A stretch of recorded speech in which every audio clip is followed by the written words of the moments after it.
We all went to bed as usual. We were wakened up in the night by a terrific bang, it sounded like. My husband jumped out of bed, ran to the window. He said, "My God, I think the sea walls have broken."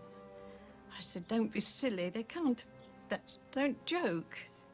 He said, "I'm not joking, they really have, look." And I looked out of the window and we saw this wall of water rolling across the fields toward us. And I ran to the front door and bolted it top and bottom and pushed the mat up against it. Goodness knows what I thought that would do. And the first thing we knew of any trouble, the dog came into the bedroom and she was whimpering, not barking. And I sort of roused and I told her to go back, you know, into her bed. And with that I turned over and I found the hot water bottle was cold. So I put it out on the floor, and when I did, I touched water. And I said to my husband, "There's water on the floor." He said, "I'll go to sleep." He burst the hot water bottle. We looked out of the window. It was a moonlight night and everywhere around us was water. And we could see the rabbit hutches all floating past and different things. And there we stayed all night. Of course, it was bitterly cold. The next morning, we could hardly believe when we looked out that there was water just everywhere.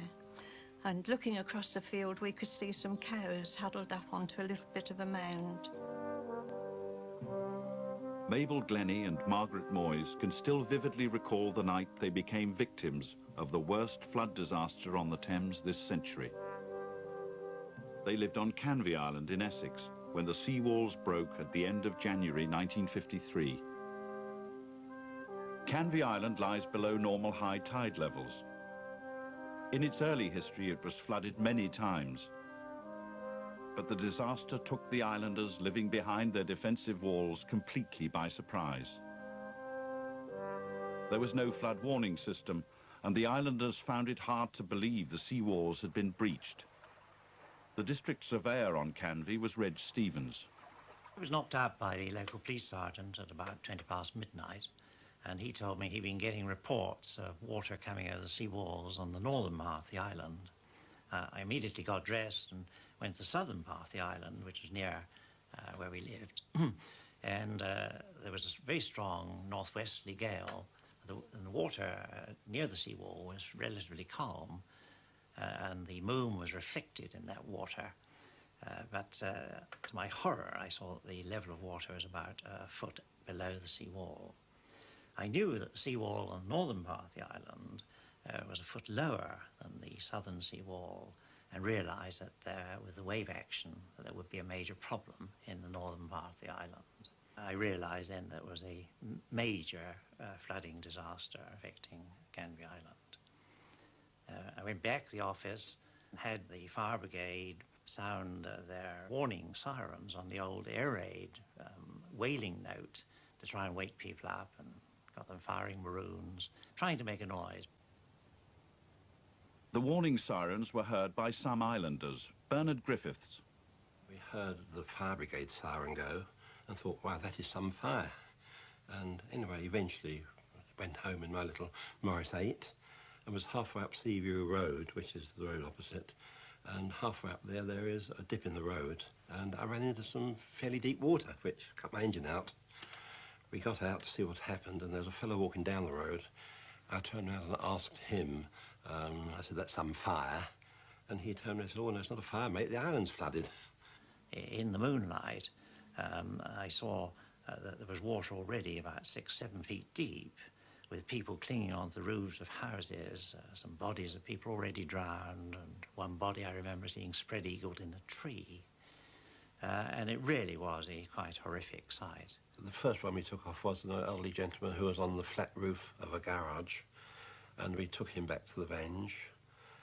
And then sort of various people who were upstairs said they'd be all right, they were best left upstairs in their flats. But the worst one that I actually came across was when I came across a flat roof bungalow where there was a gentleman with his wife and 2 children, one a young baby, on the roof, and it was obvious that his wife was already dead. I could tell that, you know, from my thing. And I'm not quite certain whether it was the baby. I think it was the son as well. But he insisted on us taking them back to the boat before we took him. We heard a woman shouting for help, We went across to her bungalow and found that she was actually standing on the table, hanging on to the picture rail by her hands. Her hands were actually had blood on them where she'd been hanging onto the picture rail. Canvey Island and a large part of East Anglia had been hit by a freak tidal wave whipped up by strong northwesterly winds. Thames tides run north to south down the east coast and then funnel into the estuary. A following wind builds up a wall of water, the height and strength of which is unpredictable. These tidal waves or surges happen very rarely and have little to do with the normal day-to-day ebb and flow of the tides. But when they occur, they're devastating, and they threaten not only the estuary, but all those who live and work along the tidal Thames. A huge lake of muddy salt water. This was the site of the Purfleet margarine factory of Vandenbergs and Jurgens that first Sunday in February 1953. Irresistibly, within an hour of midnight, a tide of unprecedented height had swept up the estuary with a 100-mile-an-hour gale howling behind it. Breaking through the wall and surging inland in a vast semicircle, it had engulfed the factory from behind. And in 2 hours, the site was under 20 million tons of water, rising and falling with the tide outside. Propelled by a few wooden margarine shovels, the first emergency shuttle service was organized in the factory area itself. Everyone took a hand, and some very mixed boat crews resulted. As well as the margarine works at Purfleet, 200 other factories were wrecked in the 1953 floods. 24,000 homes were flooded, and the death toll was 300. More than 50 people died on Canvey Island. The same tidal surge which devastated Canvey rolled upriver towards London. Had it breached the embankments that night, the scale of devastation would have been massively greater. Canvey and other places along the east coast and the Thames estuary helped to save London. The flooding there took some of the force out of the surge. Canvey now huddles behind new and much higher defensive sea walls. A surge higher than 1953 wouldn't breach or overtop them. The tidal wave would be pushed upriver towards London. The threat of floods hasn't gone away. In fact, it's been getting greater. For 10,000 years since the end of the last ice age, sea levels have been rising and the southeast of England has slowly been sinking into the sea. Normal high tide levels have been rising.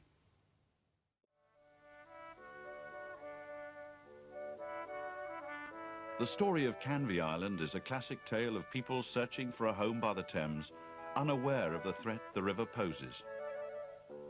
It was a rustic resort at the beginning of the century. Earlier in history, the Dutch had drained it and walled it in for sheep farming. It was cheap land near the river and the coast. For years, the tides rose and fell without causing any trouble. Today, nearly 40 years on from the terrible flood of 1953, many of the survivors continue to live happily behind their new sea wall. Living by the Thames has its dangers, but over the centuries, the river has been, for all those who live along it, a life force.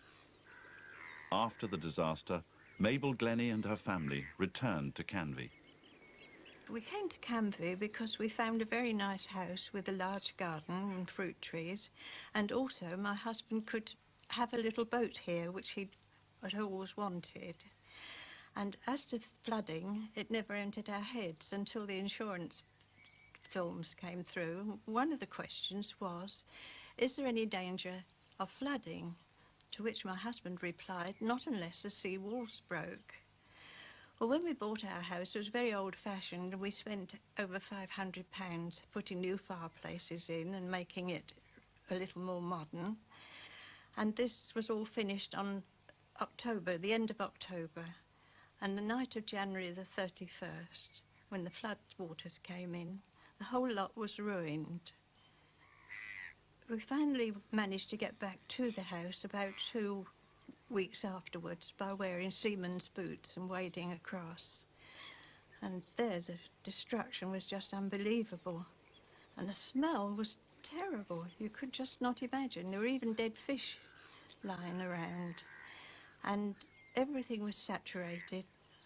I was quite all right, and I saw the children's photographs of being spoiled, and then, of all things, I burst out crying. There's everything else ruined around me, but that just set me going. However, I decided that was a bit daft, and we'd have to set to and do what we could. When we first came back to the bungalow, every time the wind blew very strongly, I was very, very frightened. So were the children. But eventually, when the new sea wall was built, there's such a wonderful wall that one felt completely safe, and we never thought of leaving the island again after that, because we loved it here, and we've had a very happy life here and lived here for 38 years.